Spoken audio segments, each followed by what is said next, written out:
it's Holly again with another soap making video for you. Today we're going to be making a Sims inspired soap. I love The Sims. I've played it pretty much since the first one came out. I don't know if anyone of you watching is a Sims fan, but I love The Sims. So I'm making a soap dedicated to The Sims. We're going to start with this green oil locking mica from Crafter's Choice. There we go. Any of you who are soap makers know that greens sometimes morph in soap.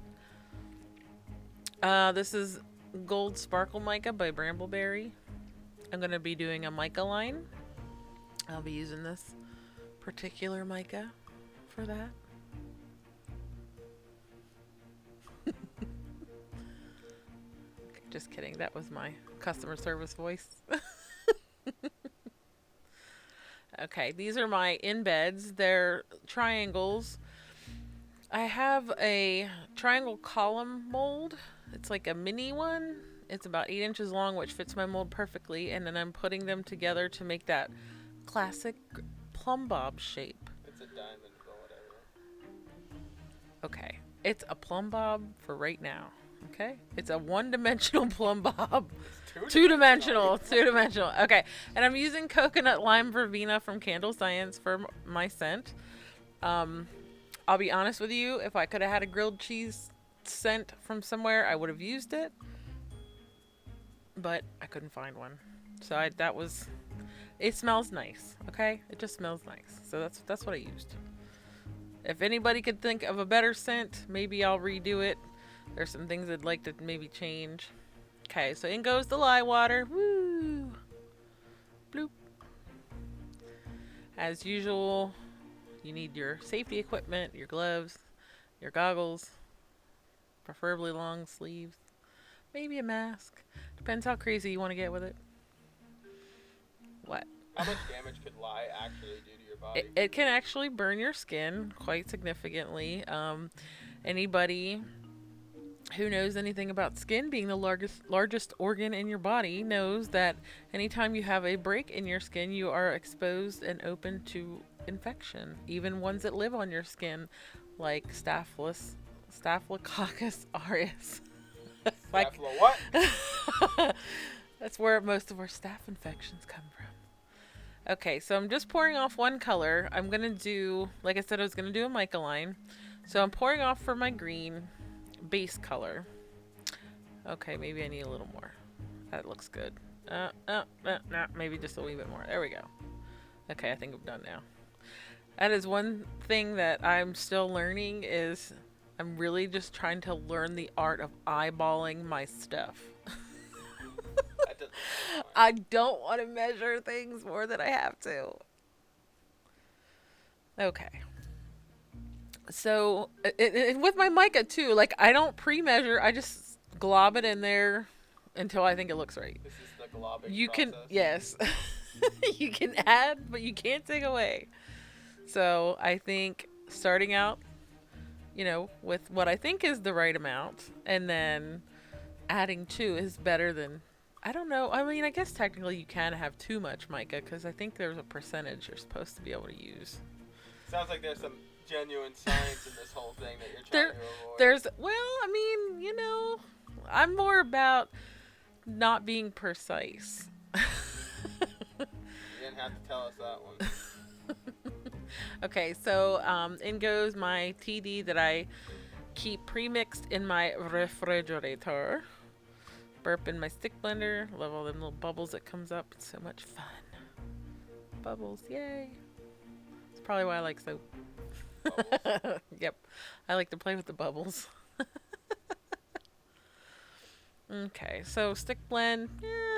I read that this scent is supposed to somewhat accelerate trace. I don't think to anything crazy, but I literally just want to get to emulsion and get my titanium dioxide mixed in well, and that's it. I don't want to overblend. For us not knowing folk, what does accelerate? I don't even know what you said. Accelerate trace. Yeah, Okay, so when your soap accelerates or your trace accelerates. Oh my gosh, I can't even speak. Basically, it turns your soap from liquid to pudding, and how fast that happens depends on certain things like how much you blend, how much what your fragrance does to your soap. That's always a lovely guessing game unless you're fortunate enough to have reviews to read, and most other soap makers will tell you. Okay, so if you kind of look at this batter real close, you can kind of see some undertones of yellow from the batter. So that's kind of how I judge if I need more color. It just looks kind of translucent-y, I guess. Like you can see the green color and you can still see some of the batter, like the yellowy batter color. Looks like swamp water. Well, I'm adding more green. So it'll make it the perfect... I thought this color looked like the perfect sim green.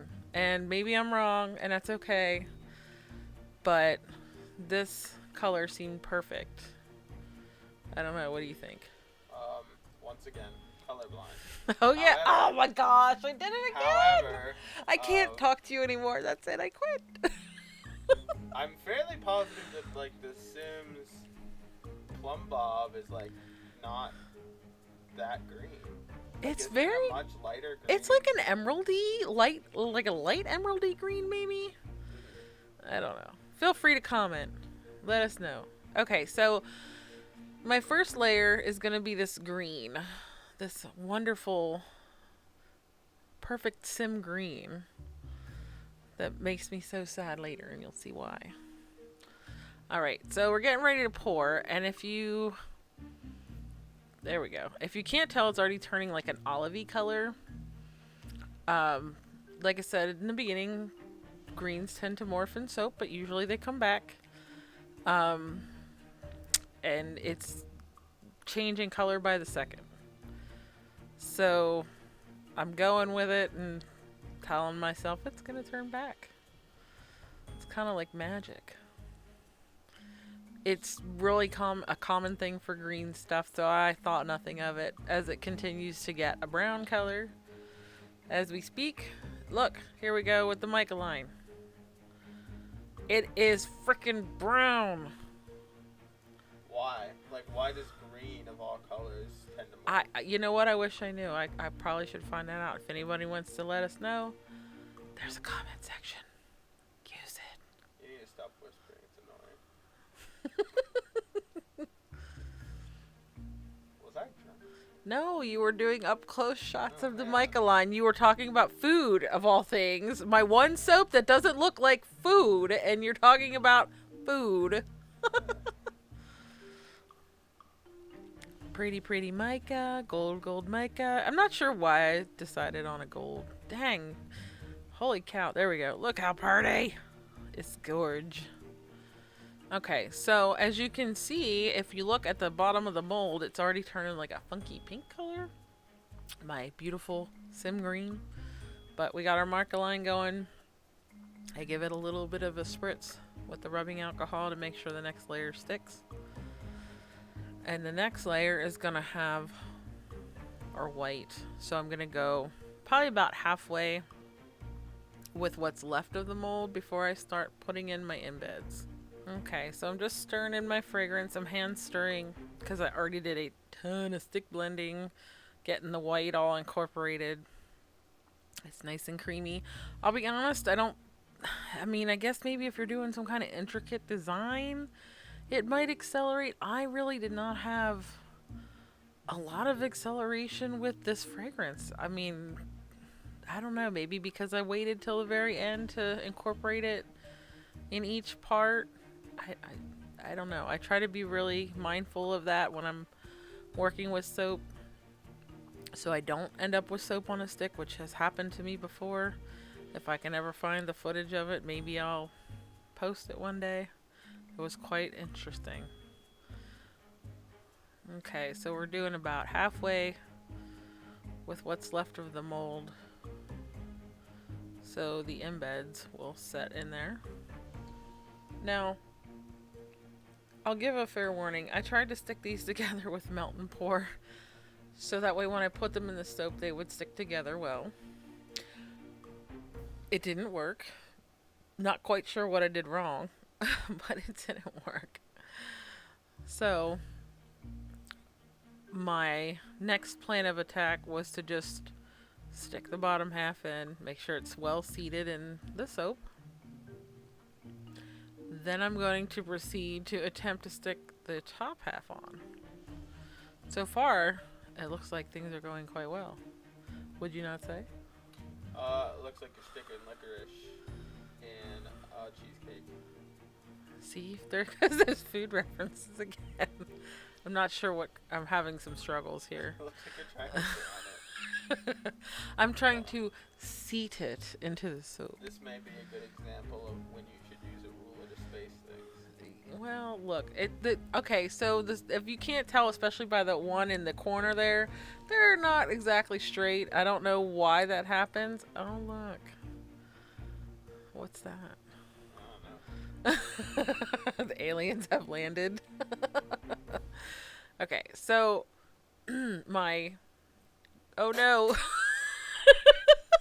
It fell! It fell into the soap. There's... That was my frat hand gesture. Okay, so either way, it's kind of sort of on top of the other one, just so. And then I kind of push it down in to make sure it stays together. I'm not sure why I chose 3 and not just 1. I guess I wanted to make it a little more interesting. They were kind of small. Yeah, they were. Maybe I had a family of 3 Sims. Maybe if you would have invested in a 3-dimensional plumb bob, you would have... Look, I don't think they exist. And when you're a crafting person, you try to do what you can with as little as possible, because that is the goal, to get this masterpiece out of nothing.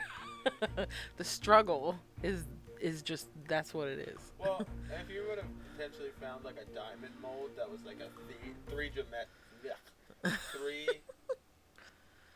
what am I trying to say? Dimensional? Yeah, or no, a 3D geometric mold. It probably would have had like you know those heart molds we have with the like lines that are in it because it's like geometric. Possibly. Okay, well I imagine if that would look Jiggle, jiggle. Oh, I love that. It looks so fun. It's like pudding. I thought you didn't want pudding. I thought pudding was bad. Well, once it's in the mold, pudding's okay. Oh, okay. So maybe at this point, it's maybe accelerating a little bit. It's still pretty liquidy though. Like, look at all that. I mean, honestly, looking at the way that laid on top, that's probably like a medium-ish, maybe a little more than a medium trace, because it's holding peaks. So maybe, I don't know. What's a trace? It's when your soap gets thick. So it's just a fancy way to say thickness. Maybe. Like viscosity. Yeah, that sounds right. I don't know, because I guess it's the act of getting to the trace is what makes it trace. We're gonna have to look that one up too. Okay. Why do you keep asking all these intriguing questions? Because I don't know. I don't make this stuff, and so I don't know anything. You're the one throwing I around don't know. vocab, Look, not man, knowing I what it read means. books and then I use the vocabulary that comes with them. Okay. Okay, so this is my green mica in oil, and I'm drizzling some. Well, I'm not drizzling. I'm dropping. See, look, it's all about the verbiage. Dripping or dropping some mica on top of the soap because I'm gonna do a swirl. Figuring out my design. Yes, there we go. Wee, swirly, swirly.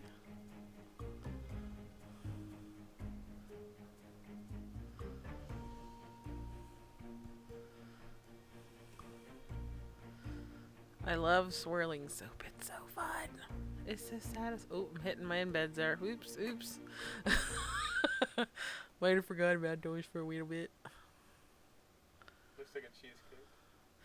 Everything, look, soap and food for some weird reason just kind of look similar. I don't know why. I'm not sure what I'm doing here. Oh, I think I'm changing my design. Yes, I am. I'm changing my design. I'm going to go for an angle because it kind of looks cool. I'm liking it. I'm liking it. There we go. Yeah, look at that. Yeah, see, this is a technique I just came up with out of the blue. First you swirl it and then you angle it. Angle swirls. That's what I'm going to call it. If someone else has already done this, I apologize. I have no idea. Okie dokie. Artichoke. Ta-da! Sim soap. Oh, there we go. Meow. What the hell? I'm not sure what that was about, but thanks for watching, and we'll see you on the next video.